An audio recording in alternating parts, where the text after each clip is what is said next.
Payızın soyuq küləyi ruhumu bürüyür. Hər addım yaddaşımda bir yara izi verir. Xəyalın duman tək önümdə yürüyür. Baxışın buz kimi qəlbimi əridir. Dünənki ümidlər bitdi bugünlə. Vidalaşdım mən artıq özümlə. Mən səni sətirlərə elədim. Sən isə gedişinlə məni tərk elədin. Getdin, dünyam rəngsiz bir şəkil oldu. Baxdığım dənizlər qurudu, çöl oldu. Sənli xatirələr bir ovuc kül oldu. Açan arzularım vaxtsızca soldu.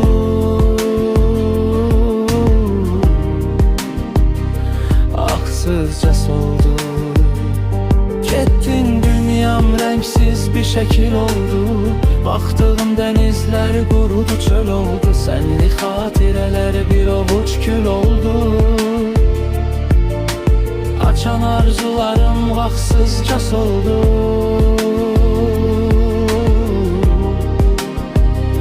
Vaxtsızca soldu.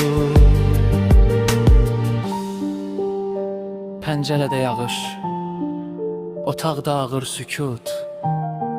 İçimdə bitmənən bir qış, bir qara bulud. Sən getdin, yox oldu artıq hər bir ümid. Aramızda indi aşılmaz, qeyri-mümkün hüdud.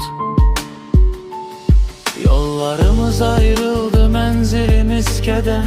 Taleyim oyun oynadı mənə bura qədər. Gedişin ömrümdən gəncliyimi aldı.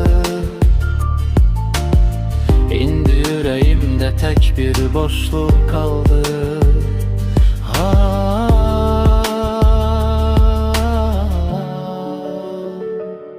Hər şey aydın, hər şey bəlli. Sən öz yolunda, mən öz dərdimdə. Yarımçı qalan sətirlər və bitən bir hekayə. Getdin, dünyam rəngsiz bir şəkil oldu. Baxdığım dənizlər qurudu, çöl oldu. Sənli xatirələr bir ovuc kül oldu. Açan arzularım vaxtsızca soldu.